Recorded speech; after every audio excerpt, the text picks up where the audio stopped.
Okey, akak sama sikit je. Sikit je. Um, apa ni, pengalaman akak banyaknya sama dengan Aina sebab kita orang PA. Cumanya akak pernah pergi kursus MC dekat SMK Taman Melawati. Situ semua ada banyak sekolah, banyak sangat.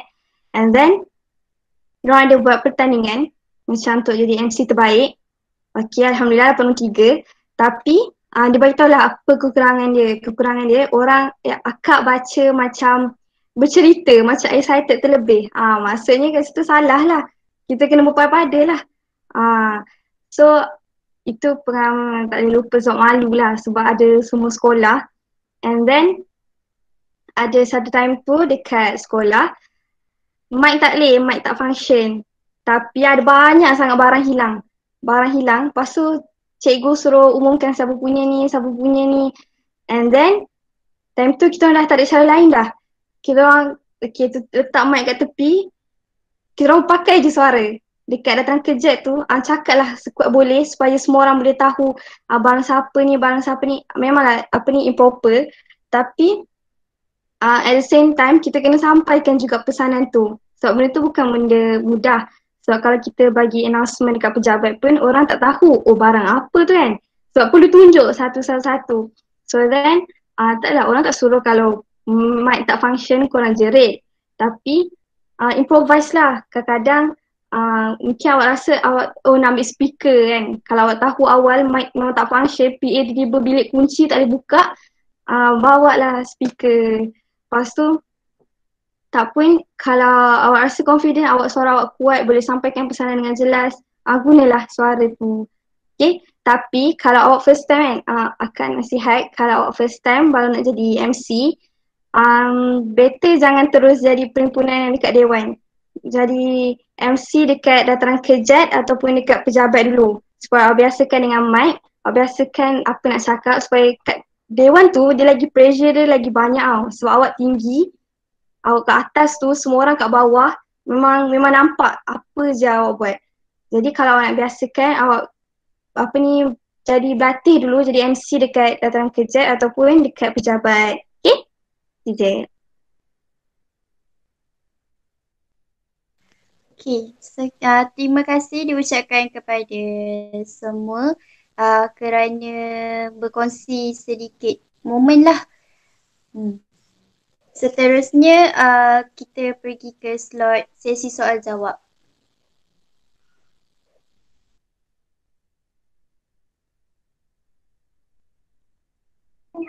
Siapa-siapa ada soalan bolehlah bertanya ya kalau ada soalan. Assalamualaikum. Boleh dengar ke? Boleh. Assalamualaikum saudara Fauzan, saudari Noraina dan saudari Dayana. Saya ada masalah dengan sebutan saya capital S. So ada tak cadangan untuk kita kurangkan pendek? Okey, abang pun lupa nak cakap pasal pelat ni. Apa orang kata, sebab abang pun pelat pun. Okey, jadi boleh dengar Okey, masalah kita tentang sebutan ni. Sebenarnya kalau contoh kita ambil nama Ustaz Muhammad Amin lah contoh. Ustaz Muhammad Amin bin Abdul Rahman, hujung tu ada Rahman lah. Kita susah nak sebut kan. Okey, jadi kita biasakan sebut dulu selepas huruf R tu dulu. Maksud Ahman kan. Okey, kita sebut dulu, kita dah tahu sebutan tu adalah Ahman. Tapi jangan obviouskan R tu memang kita tak boleh sebut. Janganlah terus Ustaz Muhammad Amin bin Abdul Rahman. Jangan nampak sangat yang kita ni memang pelat betul. Cuba macam kita hujung-hujung je sebutan tu kasih ada huruf yang memegang Ahman tu. Sebab Ahmad tu memang nampak takkan Abdul Ahmad, tak nampak, bukan tak sedap, memang bukan nama dia. Okay, jadi sebut macam ni, Ustaz Muhammad Amin bin Abdul Rahman. Ustaz Rahman. Maksudnya janganlah, abang pun rada tak sebut. Tapi pastikan kat awal-awal tu kita sebut huruf R tu macam hujung-hujung je. Kasih macam ada bunyi supaya perkataan Ahmad tu dia bergantung. Bergantung dengan huruf yang kita sebut kat hujung tu. Macam abang cakap ni pun kadang mungkin ada pelat, tapi cuba hindarkan nampak R tu kita tak boleh sebut. So kalau kita cuba praktis lagi banyak kali. Sebab abang tu pun pelat. Tapi kalau bila abang berlatih, abang dah biasa cakap kalau boleh R tu hujung-hujung je. So cuba banyakkan praktis tu lah. Function tu praktis. Kalau sebut banyak kali R tu tak ada masalah. Cuba cakap hujung-hujung je. InsyaAllah kalau selalu buat, InsyaAllah kita boleh sebut dengan yang lebih baik. So moga menjawab soalan.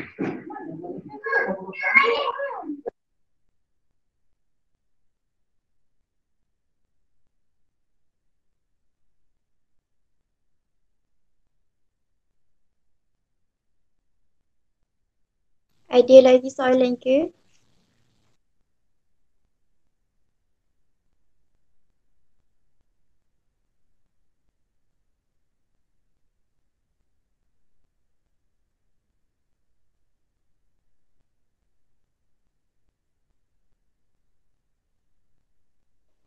Aina, Danish nak bagi soalan. Assalamualaikum. Waalaikumsalam. Okay, teruskan. Saya soalan contoh tentang nada suara tu kan. Contoh macam kalau tune kita tak kena dengan majlis tu, sama ada kita nak kena ulang balik ayat tu ke ataupun nak teruskan je. Contoh mula-mula kita bagi salam dah sendu. Lepas tu tahu kita macam tu tak, saya sendu suara aku. Lepas tu nak ulang balik bagi salam ke nak teruskan baca je skrip tu. Okey. Soalan tu. Okey, macam ni kat sinilah awak kena guna prinsip sentiasa bersedia untuk tidak bersedia. Sebab kita tak tahu apa yang akan berlaku. Walaupun kita dah praktis sama, boleh jadi macam-macam benda boleh berlaku. Macam kita contoh, awak cakap, awak tanya, pitching mungkin tak kena tak sesuai dengan cara bacaan. Mungkin sepatutnya Assalamualaikum warahmatullahi wabarakatuh. Tapi kita cakap Assalamualaikum, mak kita dah silap. Tapi kalau dah silap, teruskan je. Teruskan ke depan. Sebab kalau kita ulang balik banyak kali, nak cari pitching tu, orang akan nampak kita ni tak bersedia. So tak berdisiplin, tak nampak yang kita ni bersedia untuk jadi MC kat depan tu. So bila kita dah macam dah tersilap, okey, cepat-cepat tangkap. Walaupun kita memang tak bersedia, tapi kita cepat tangkap benda tu, kita cuba ubah balik untuk ayat seterusnya. So awal-awal tu memang buruk, tapi biarkan. Sebab mungkin lama-lama orang akan lupa juga. So sampai hujung, awak cuba buat yang lebih baik daripada yang awal. So kesimpulannya, jangan berhenti, teruskan je mengikut apa yang awak dah berlatih. Okey. So semoga menjawab soalan. Terima kasih.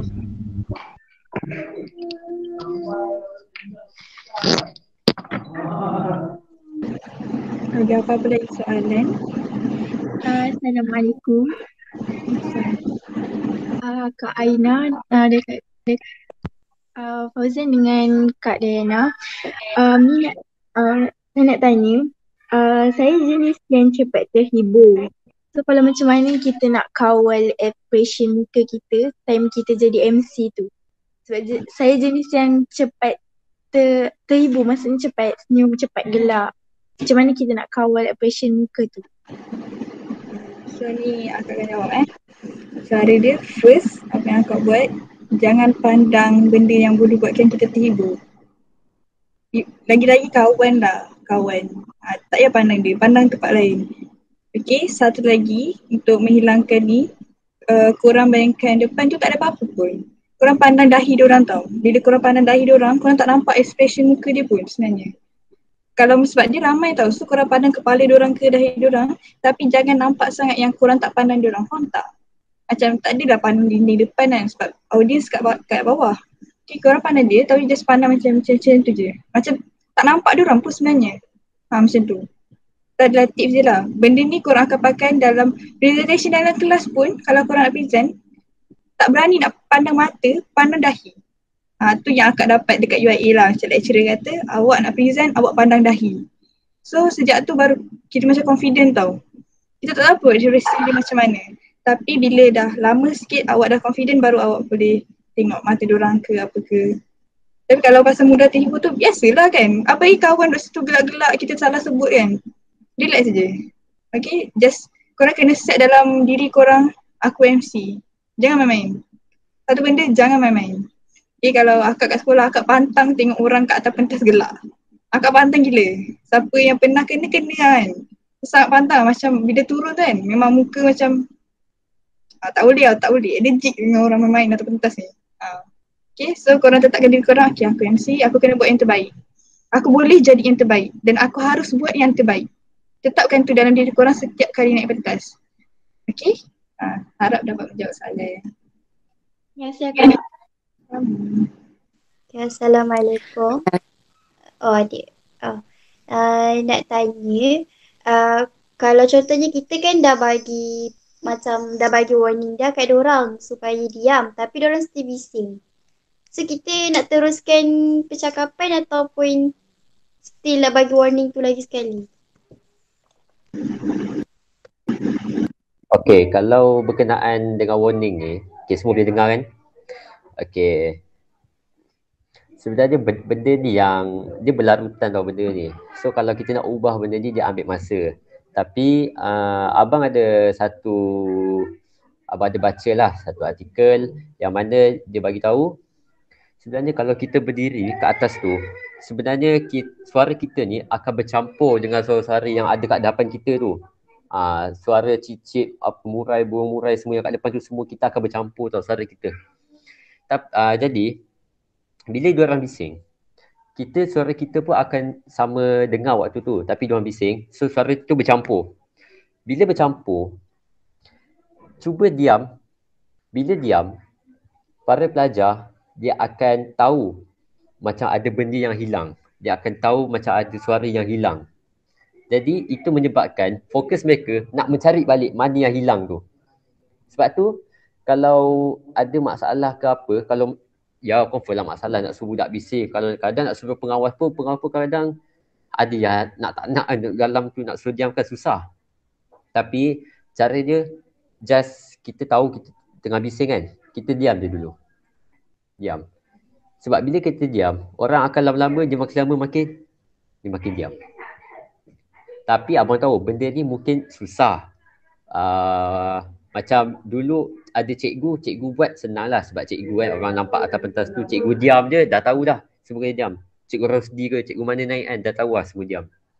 Tapi kalau kita ni sebagai MC, kita pun kena cuba buat benda macam tu. Just diam, fokus je, kita tengok je yang kat depan kita tu. Anggaplah diorang ni, sebab betul lah kalau diorang ni bising, buatkan kita ni benci tau. So anggap diorang ni macam tunggul kayu kat depan tu kan, kita tengok diorang, diam je. So macam dah reda sikit, okay kita teruskan. Macam dulu, abang pernah tahu sekali terlepas cakap. Tapi jangan ikut. Waktu tu tengah baca Quran kan. Lepas tu memang bising gila. Abang baca Quran kat depan atas pentas tu pun tengah pegang mic dengan ada siapa sebelah. Memang bising gila, abang tak dapat nak tahan. So memang habis pada tu abang ambil mic, abang cakap kan. Memang nak bising waktu baca Quran. Waktu tu abang terlepas lah. Tapi abang rasa macam kurang sopan, so jangan ikut. Mungkin ada yang ingat situasi tu. So memang waktu tu memang semua diam lah. Sebab abang mungkin jekah dia waktu tu. Ya, sebab bising sangat. Pengawas yang duduk kat tengah-tengah bulatan, sebab waktu tu nak usrah tau hari Jumaat. Dalam bulatan tu pun ikut bersimbang. Sebab tu saya kata, abang kata hubungan antara kita dengan pelajar-pelajar tu kalau boleh kena ada lah. Sebab dia memudahkan kita untuk diorang diam. Jadi tapi jangan ikut lah abang cakap tu. Jangan tiba korang tak tahan kan tengah jadi MC kan. Korang ni tak nak duduk diam ke? Jangan. Jangan macam tu sebab dah hilang lah keserian dia. Elok-elok perempuan dah cantik mulut tiba marah. Kau ni angkat tangan lah. Jangan. Sebab kita takut terlepas. Kita tak tahu benda macam tu boleh jadi. Tapi jangan ikut lah. Ini pengalaman abang. Jadi itulah saranan abang. Pastikan diam saja dulu. Kalau tak boleh juga minta bantuan pengawas. Cakap je pengawas. Tak apa kalau bising juga, minta cikgu kat belakang tu kalau ada, minta tarik je cikgu tu. Cikgu pegang. Okay. Cakap kan. Okay. Itu je. Okay. Boleh faham ya? Harap menjawab soalan. Terima kasih. Assalamualaikum. Kakak-kakak dan abang, saya nak tanya. Kan waktu kita atau pentas kita memberikan ucapan sebagai MC. Kita punya diri kita ni memberikan reaction pada ramai orang yang dekat bawah tu, murid-murid yang kat bawah. So kita punya nak bagi intonasi tu, kita punya muka tu mainkan peranan tak? Kena ceria ke, kena tegas ke? Macam mana tu? Okay, akak akan jawab. Basically dia sebenarnya mainkan peranan juga kalau expression muka kita tu. Sebab bayangkan kalau awak penyampaian hadiah, muka awak macam tak happy, macam tanya kepada orang pun macam confused nak tepuk ke tak ni. Gitu. So kalau expression tu kenalah selari dengan awak punya nada. Kalau nada awak macam penyampaian hadiah, happy, excited, then kenalah tunjuk muka excited tu, macam walaupun bukan awak yang dapat hadiah, tapi tunjuklah muka, walaupun tak ikhlas tunjuk je muka, sebab awak tu duduk depan tu memang semua pandang. Okay, kalau macam time tu macam ada, macam Aina cakap tadi, kalau ada orang, kalau macam ada bencana ke, macam benda tak elok jadi ke, awak nak bagi tahu ke, sebenarnya kan kita cakap okey lah, marilah kita sama-sama sedekahkan Al-Fatihah kepada ni kan. Janganlah muka excited, nanti orang pun macam confused. So awak kena tunjuk muka sedih juga supaya orang pun ambil simpati. Okay, maksudnya kat sini expression awak tu kena selari dengan nada awak. Kalau happy, happy. Kalau sedih, sedih. Tapi jangan cross the line. Happy tu happy sungguh, sampai lompat lah, jangan. Okay, kita happy tu sekadar berpada-pada lah. Okay, menjawab ke? Menjawab.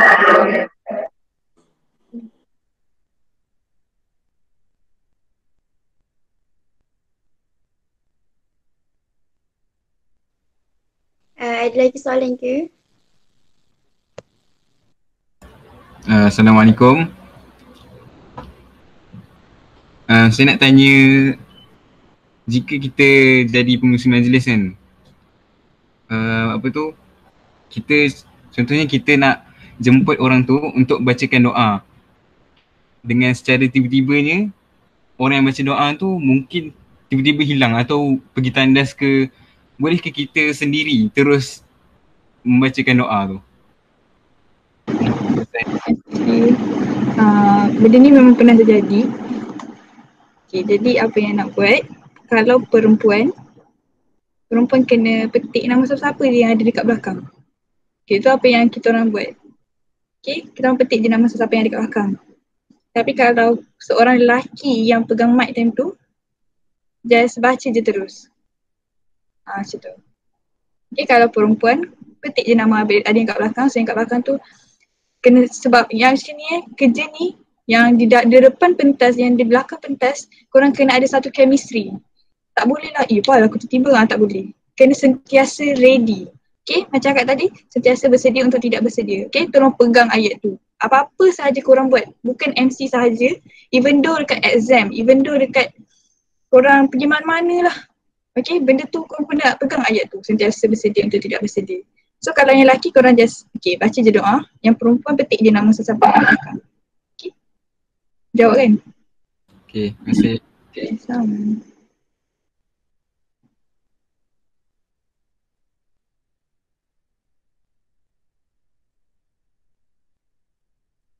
Ada apa-apa soalan lagi untuk ditanya?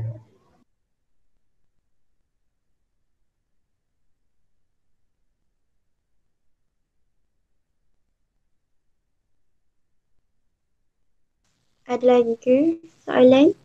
Sekiranya tiada, nak sambung.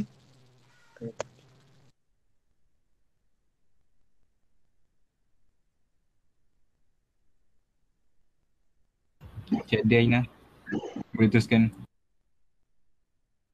Okey, terima kasih diucapkan kepada penceramah-penceramah kita atas jawapan itu. Seterusnya, majlis menjemput Puan Zahara selaku PKHMS Sekolah Menengah Kebangsaan Sungai Pusuh untuk memberikan ucapan penutup dan penghargaan. Okay, Assalamualaikum warahmatullahi wabarakatuh. Terima kasih Siti Aina selaku pengerusi majlis pada hari ini. Yang berusaha Cikgu Munirah selaku Ketua Guru Lembaga Pengawas Ustaz Azim yang ada dalam talian, guru-guru dan anak-anak pengawas yang dikasihi sekalian. Cikgu bersyukur kehadirat Allah kerana atas inisiatif yang telah dijalankan dapat menjayakan program pada hari ini walaupun bersifat sembang santai tapi amat berguna ilmu-ilmu yang dikongsi. Cikgu sangat-sangat menghargai. Terima kasih juga kepada bekas-bekas pelajar ya, Saudara Fauzan, Saudara Siti Nordiana, Saudara Nur Aina Hamizah. Terima kasih banyak-banyak. Jasa kalian sangat-sangat kami hargai dan insya-Allah cikgu akan usahakan bersama-sama dengan Cikgu Munirah untuk memberikan sijil sebagai penghargaan pihak sekolah kepada ya penyampai-penyampai, pekongsi-pekongsi pengalaman yang amat berharga untuk sama-sama kita dalam proses pendidikan menjadikan pengawas adalah pemimpin yang terkedepan dan bakal pemimpin masa akan datang. Buat pengetahuan bekas-bekas pemimpin murid yang ada pada hari ini, situasi pandemik COVID-19 menyebabkan pengawas tidak pernah bertugas sejak PKP 1.0. Murid pengawas tidak dibenarkan terlibat dengan apa-apa acara, hanya guru yang menjalankan tugas apa-apa acara dan belum ada apa-apa perhimpunan sehingga sekarang menyebabkan ya anak-anak pengawas tidak dapat melaksanakan latihan-latihan pengucapan awam, latihan-latihan kepimpinan. Atas dasar itulah pihak lembaga pengawas yang diketuai oleh Cikgu Munirah menjalankan sesi-sesi latihan seperti dalam talian seperti ini. Bukan mudah. Ya, pengalaman pandemik ini amat sukar untuk diterima oleh kebanyakan anak-anak murid, terutama pengawas yang menjadi tonggak atau tulang belakang mata dan telinga kepada guru-guru. Namun begitu, pihak sekolah tetap menghargai dan rasa ada tanggungjawab untuk membentuk kepimpinan pelajar walaupun dalam suasana tidak bertugas sepenuhnya. Ya, jadikan cabaran ini sebagai satu yang mematangkan kalian, mendewasakan kalian kerana di luar sana penantian dan cabaran semakin hebat seperti mana yang dikongsi oleh ya rakan-rakan atau senior-senior tadi.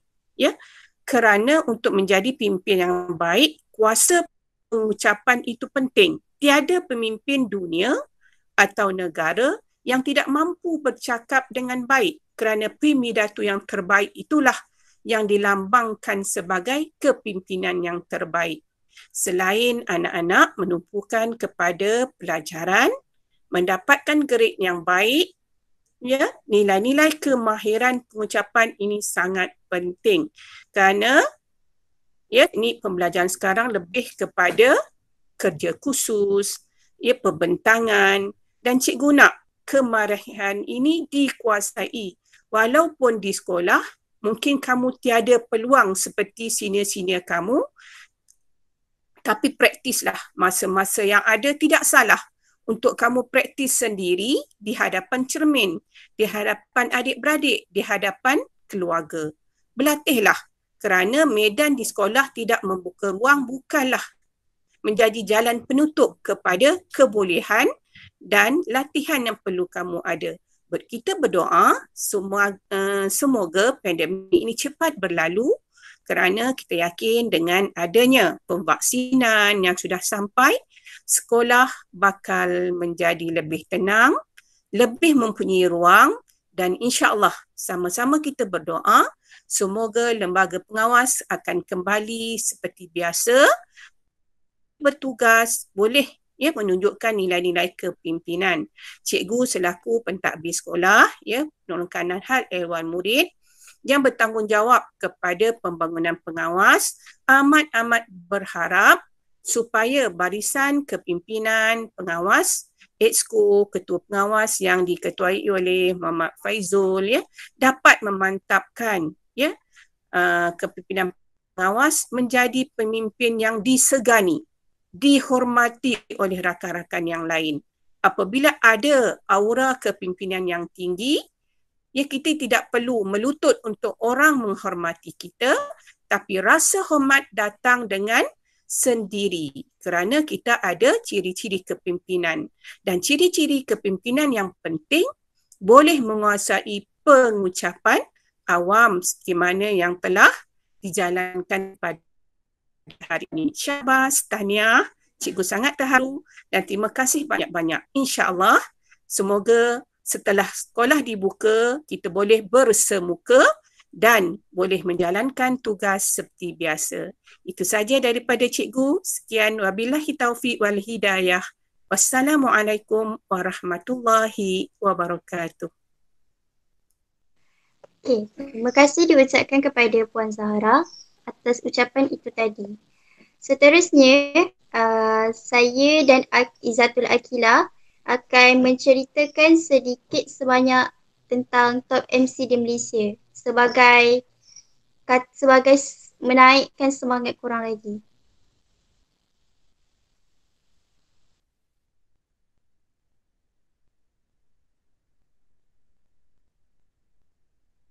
Okey. Korang semua kenal kan itu siapa? Nah. Cuba seorang sebut siapa dua orang tu. Nama dulu. Lagi seorang? Syaril Al-Haddad. Ya, betul. Ini memang sangat popular di TV. Jadi kami ambil mereka berdua sebagai inspirasi kita semualah. Jadi saya akan menceritakan sedikit sebanyak tentang mereka. Yang pertama, Datuk Aznil Nawawi. Dia memulakan kerjaya penyiarannya pada 1990 sebagai penyampai berita dan wartawan di rangkaian televisyen swasta Malaysia TV3.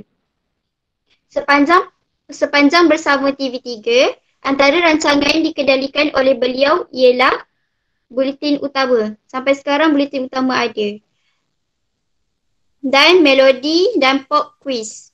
Kedua-duanya menampilkan beliau sebagai pengacara.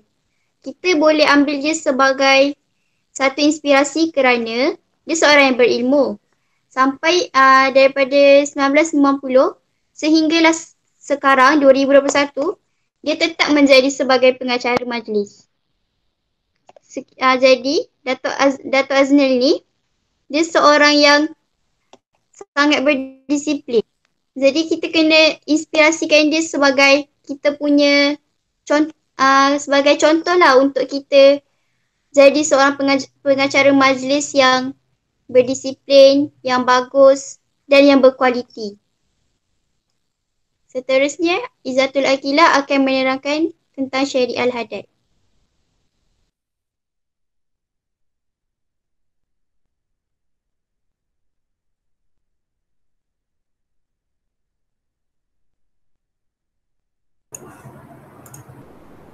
Okey, Assalamualaikum. Saya akan terangkan tentang Syaril Al-Haddad dan Aswara dalam bidang teater. Beliau bakat lakonan Syaril bermula lakonan oleh pengarahnya iaitu Syahrul Izzat Muhammadin menerusi telefilm Sutun pada tahun 2006. Sejak itu dia bergelar pelawak dan pengacara TV yang terkenal, termasuk pernah mengacarakan program sensasi Melodi di TV3. Dan kalau korang boleh tengok, Syaril ni dia boleh bawa dia boleh kontrol dia punya perasaan atas stage dan confident dia tu dekat atas stage.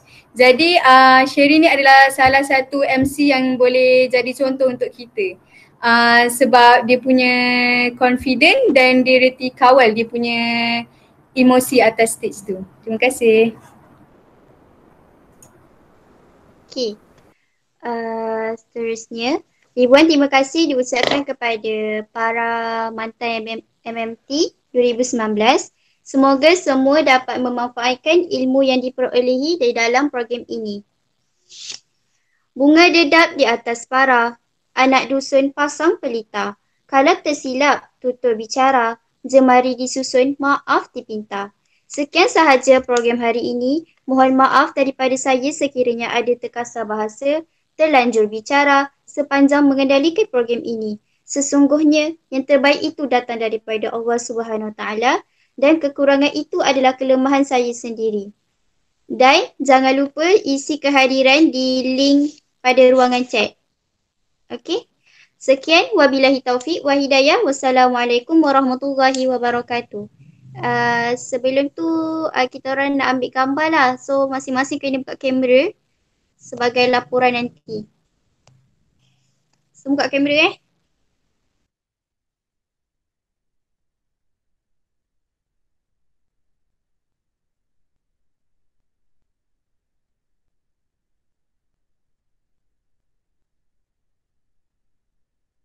Dah Kila?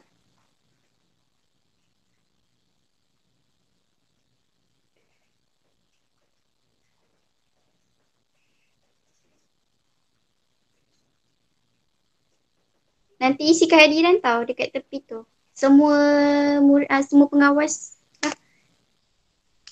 dah ke Kila? Okay, dah. Okey. Terima kasih semua. Okey, sekejap. Cikgu nak ucap terima kasih sekali lagi pada barisan-barisan senior yang lepas, yang membantu program pada hari ini. Cikgu mendapati semua maklumat yang dikongsikan sangatlah berharga kepada kita semua. Okey. So cikgu sangatlah menghargai apa yang dikongsikan pada hari ini. Cikgu harap ilmu yang diberikan pada hari ini akan dapat dijadikan pengalaman untuk kita semua. Okey, itu sahaja Aina. Terima kasih. Terima kasih.